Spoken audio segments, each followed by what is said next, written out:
चलिए अब हम लेसन प्लान की स्टार्टिंग करते हैं। सबसे पहले जैसे कि मैंने पहले भी बताया है आपको, प्रस्तावना प्रश्न से हम शुरुआत करते हैं।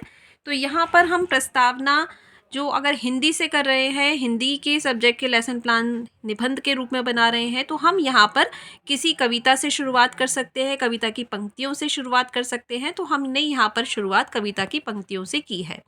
तो प्रस्तावना में आपने कविता की कुछ पंक्तियाँ यहाँ पे लिखी हैं, देखिए आप देख सकते हो। यदि यही रहा क्रम बच्चों के उत्पादन का, तो कुछ सवाल आगे आएंगे बड़े बड़े। सोने को किंचित जगह धरा पर मिले नहीं, मजबूरन हम तुम सब सोएंगे खड़े खड़े। तो ये प्रस्तुत पंक्तियाँ आप अगला क्वेश्चन जो करेंगे विकासात्मक प्रस्तावना प्रश्न का, तो प्रस्तावना प्रश्न का ये जो प्रश्न आप पूछेंगे वो इस कविता से रिलेटेड ही आप पूछ सकते हैं। मतलब ये जो पोयम है आपका प्रॉम्प्ट का काम करेगी बच्चों के लिए। इस कविता को आप चार्ट प्रदर्शन से आप तकनीकी व साधन वाले कॉलम में दिखा सकते हैं। देखिए जहाँ हमने उदाहरण विधि लिख रखा है, वहाँ पर आप चार्ट प्रदर्शन, यहाँ पर आप चार्ट प्रदर्शन का प्रयोग करते हुए लगा सकते हैं और लिख सकते हैं। तो इस तरीके से आप यहाँ पर किस उद्देश्य का विकास कर रहे हैं, यहाँ पर व्यंग्य प्रधान कवि के द्वारा छात्रों का ध्यान जनसंख्या पर केंद्रित करना हमारा उद्देश्य है। तो ये आप हिंदी का प्लान बना रहे हैं तो इस तरीके का आप उद्देश्य डाल सकते हैं, और एसएसटी का बना रहे हैं तो जनसंख्या के आप नवीन पूर्व ज्ञान को नवीन ज्ञान से जोड़ रहे हैं, तो यहाँ पर ये लिख सकते हैं। इसके बाद आप प्रश्न निकालेंगे इस कविता में से कि प्रस्तुत पंक्तियों में कवि ने किसके बढ़ते उत्पादन पर व्यंग्य किया है। तो यहाँ पर उत्तर आया बच्चों के बढ़ते उत्पादन पर। बच्चों के बढ़ते उत्पादन से कवि का क्या अभिप्राय है, तो यहाँ बढ़ती जनसंख्या से है, आपने उत्तर दिया। और इसके बाद कविता के आधार पर बढ़ती जनसंख्या का क्या परिणाम होगा, तो धरा पर रहने के लिए जगह उपलब्ध नहीं हो पाएगी। आप पूरा भी लिख सकते हैं या पर्टिकुलर आंसर भी लिख सकते हैं।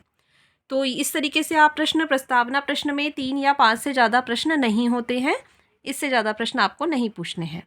यहाँ पर विधि हम प्रश्नोत्तर विधि प्रयोग कर रहे हैं। यहाँ उदाहरण शुरू में दिया तो उदाहरण विधि, इस तरीके से आप लिखेंगे, लिखते चले जाएंगे। अब हमारा नेक्स्ट स्टेप शुरू होता है, उद्देश्य कथन पे आएंगे हम, जिसको कि इंग्लिश में स्टेटमेंट ऑफ एम भी कहते हैं। यहाँ हमें कंटेंट से बच्चों को परिचित कराना है, पाठ्य विषय से परिचित कराना इसका उद्देश्य है। उद्देश्य कथन में आप लिखेंगे, आज हम जनसंख्या वृद्धि के कारण, परिणाम व रोकने के उपाय का अध्ययन करेंगे। क्योंकि आप अपने इस चैप्टर में इन 3 कंटेंट को, 3 स्टेप्स को फॉलो कर रहे हैं, तो आप इन तीनों को लिखेंगे कि जनसंख्या वृद्धि के क्या कारण हैं, परिणाम हैं और उनको रोकने के क्या उपाय हैं, इनका अध्ययन कर सकेंगे। यहाँ छात्र क्रिया में आप छात्र क्या कर रहे हैं, वो सुन रहे हैं, श्रवण कर रहे हैं, कथन विधि आप प्रयोग करेंगे इसमें। इसके बाद जो आपका पहला स्टेप शुरू होता है, जो आप अपना यहाँ पे चैप्टर शुरू कर देंगे, जनसंख्या वृद्धि के का अर्थ और उसके कारण। तो यहाँ पर बच्चों को क्या उद्देश्य की पूर्ति हो रही है, यहाँ आप जनसंख्या वृद्धि के कारणों का वर्गीकरण और विश्लेषण कर सकेंगे, छात्रों में ये क्षमता विकसित कर रहे हैं आप। इसके बाद आप डेवलपमेंट्री क्वेश्चन, जिसको कि हम विकासात्मक प्रश्न कहते हैं, उनको पूछना शुरू करेंगे कि बच्चों को कंटेंट के बारे में कितनी नॉलेज है, कितना उनको ज्ञान है, ये जानने के लिए प्रश्न पूछे जाते हैं। तो पहला प्रश्न, विकास की दृष्टि से भारत कैसा देश है, उन्होंने बताया विकासशील देश है।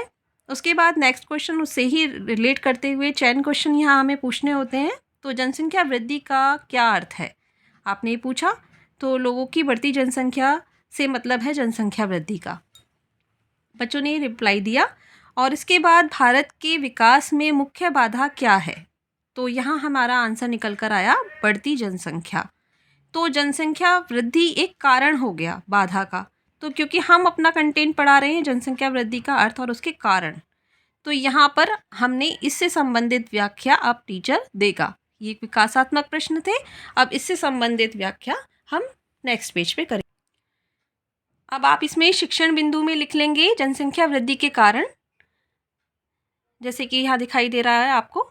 उसके बाद यहाँ पर आप किस उद्देश्य की पूर्ति कर रहे हैं, तो यहाँ पर कारण व कार्य का संबंध स्थापित कर सकेंगे कि क्या कारण था जनसंख्या वृद्धि का, और यहाँ पर क्या उद्देश्य पूर्ति हो रही है जनसंख्या वृद्धि के कारणों का, वो विश्लेषण कर सकेंगे। यहाँ पर एक्सप्लेनेशन में यहाँ पर छात्र टीचर द्वारा दिए गए कथन को सुनेंगे।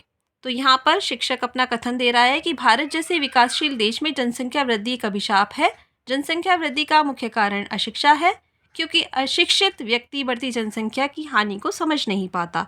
कम आयु में विवाह, संयम की कमी, अंधविश्वास आदि जनसंख्या वृद्धि के मुख्य कारण हैं। यहाँ पर आप चार्ट प्रदर्शन विधि में इन सब कारणों को एक चार्ट प्रदर्शन द्वारा दिखा सकते हैं इस तरीके से। और इसके बाद आपको मूल्यांकन प्रश्न में कुछ प्रश्न पूछने हैं। देखिए, मैंने जैसे कि यहाँ पर दिखा रखा है, रिक्त स्थान भरो। यहाँ पर फ्लिप द ब्लैंक्स पूछ सकते हैं, राइट रॉन्ग पूछ सकते हैं, या आप कोई ऑब्जेक्टिव क्वेश्चंस भी पूछ सकते हैं। तो इस तरीके से ये आपका पहला स्टेप कंप्लीट हो गया। अब हम दूसरे स्टेप पे आएंगे कि हमें जनसंख्या वृद्धि के प्रभाव बताने हैं। तो यहाँ पर उद्देश्य की पूर्ति हमें क्या करनी है कि विश्लेषण कर सकेंगे वो जनसंख्या वृद्धि के प्रभाव का, कि क्या प्रभाव पड़ रहा है हमारा। तो इस तरीके से आप उद्देश्य लिख लेंगे। और यहाँ पर हिंदी का अगर कंटेंट लेसन प्लान बना रहे हैं तो आपका जो उद्देश्य होगा वो मौखिक अभिव्यक्ति का विकास करना है, कारण परिणाम प्रभाव संबंध स्थापित करना है। क्योंकि हम यहाँ पर प्रभाव देख रहे हैं, इसलिए यहाँ पर हमें कारण और प्रभाव का संबंध स्थापित कर सकेंगे छात्र। तो इस तरीके से आप ये उद्देश्य बना लेंगे। और उसके बाद फिर से आपका वही रिपीट होगा, विकासात्मक प्रश्न आप पूछेंगे। और विकासात्मक प्रश्न जो है आपकी अगली व्याख्या से संबंधित होंगे, कि बच्चे को आगे की जो आप एक्सप्लेनेशन कर रहे हैं उसके बारे में वो कितना कंटेंट की नॉलेज रखता है। तो ये हम पूछेंगे प्रश्न पहला, जनसंख्या वृद्धि से क्या समस्या उत्पन्न होती है। तो बच्चे ने अपने नॉलेज के अनुसार बताया, बेरोजगारी, निर्धनता। उसके बाद जनसंख्या वृद्धि से बेरोजगारी कैसे बढ़ती है, तो सभी को काम नहीं मिल पाता, इसलिए बेरोजगारी बढ़ती है। जनसंख्या वृद्धि का महंगाई पर क्या प्रभाव पड़ेगा, तो महंगाई बढ़ेगी। तो इस तरीके से ये आंसर निकल कर आए। इसके बाद शिक्षिका कथन आ गया, एक्सप्लेनेशन आप देंगे या व्याख्या भी लिख सकते हैं कहीं पर आप। तो जनसंख्या वृद्धि की तीव्र गति के कारण ही भारत में विकास कार्य विफल हो रहे हैं। जनसंख्या वृद्धि के कारण महंगाई, बेरोजगारी, निर्धनता बढ़। अब ये हमने एक्सप्लेनेशन कर लिया। अब इसके सामने हम जनसंख्या वृद्धि के परिणाम ये चार्ट प्रदर्शन द्वारा यहाँ पर हम दिखा दिया कि हमने निर्धनता, बेरोजगारी, महंगाई, ये सब चीज़ जो हैं जनसंख्या वृद्धि के परिणाम में आएंगी। इसके बाद हमने फिर से मूल्यांकन प्रश्न पूछे, सत्य हमने यहाँ पर पूछ लिया। और इस तरीके से आप देख लीजिए, यहाँ पर प्रश्नों का स्वरूप आप बदल भी सकते हैं। और इसके बाद हम अपने तीसरे चरण पर आ गए। हमारा तीसरा स्टेप शुरू हो गया है, जनसंख्या वृद्धि के जनसंख्या नियंत्रण के उपाय। अब यहाँ पर ये जो उद्देश्य हैं आपके, ये आपको ध्यान रखना है कि आपके सब्जेक्ट के अकॉर्डिंग हमेशा चेंज होते रहेंगे, क्योंकि हम हिंदी को भी ध्यान में रख के बना रहे हैं और एसएसटी को भी। तो अगर हिंदी को ध्यान में रख के बता रहे हैं तो यहाँ हम ये वाला उद्देश्य डालेंगे कि छात्र जनसंख्या वृद्धि के उपायों का प्रत्यास्मरण व प्रत्याभिज्ञान कर सकेंगे। और अगर एसएसटी का हम बना रहे हैं तो विश्लेषण करना और कारण प्रभाव संबंध स्थापित कर सकेंगे, वो जनसंख्या नियंत्रण के उपायों का विश्लेषण कर सकेंगे। इसके बाद आप विकासात्मक प्रश्न डालेंगे। आपने वही क्रम निर्धारित किया दोबारा से, और एक्सप्लेनेशन से रिलेटेड क्वेश्चन यहाँ पर विकासात्मक प्रश्न में पूछे कि भारत में विवाह के लिए लड़के लड़कियों की निर्धारित आयु सीमा क्या होनी चाहिए। तो ये रिप्लाई आया। इससे आगे क्वेश्चन, इस आयु के बढ़ने का जनसंख्या वृद्धि पर क्या प्रभाव पड़ेगा। तो देर से विवाह होने पर जनसंख्या धीमी गति से बढ़ेगी। इसके बाद नेक्स्ट क्वेश्चन, जनसंख्या नियंत्रण हेतु सरकार द्वारा कौन सा कार्यक्रम चलाया जा रहा है। तो परिवार नियोजन। परिवार नियोजन का मुख्य नारा क्या है, छोटा परिवार सुखी परिवार, हम दो हमारे दो। तो इस तरीके से आप ये प्रश्न बना लेंगे। और इसके बाद हम अपने लास्ट स्टेप की तरफ बढ़ेंगे। और अपना लास्ट स्टेप, जनसंख्या नियंत्रण के उपाय हमने यहाँ पर दे दिया। और यहाँ क्या उद्देश्य की पूर्ति हो रही है, जनसंख्या नियंत्रण के प्रभावी उपायों से परिचित हो सकेंगे। और यहाँ पर टीचर स्टेटमेंट फिर से आ गया, आपने अपनी एक्सप्लेनेशन दे दी और उससे रिलेटेड चार्ट आपने चार्ट प्रदर्शन में दिखा दिया कि जनसंख्या नियंत्रण के कौन कौन से उपाय हैं। ये करने के बाद आपने कोई कोटेशन डाल दी। ये लास्ट में ये एक्सप्लेनेशन के नीचे आप देख रहे हैं, यहाँ पर ये कोटेशन है, देश होगा तभी खुशहाल जब होंगे दो ही नौनिहाल। तो इस तरीके से आपने कोटेशन डाल सकते हैं। और इसके बाद आप रिक्त स्थान यहाँ पर हमने मूल्यांकन प्रश्न में पूछ लिए हैं, ये देखिए। तो ये 2-3 क्वेश्चन आप मूल्यांकन में पूछ लेंगे। और इसके बाद आप पुनरावृत्ति प्रश्न में पूरे चैप्टर से रिलेटेड 2 या 3 क्वेश्चन पूछ लेंगे। और गृह कार्य आप बाद में दे देंगे।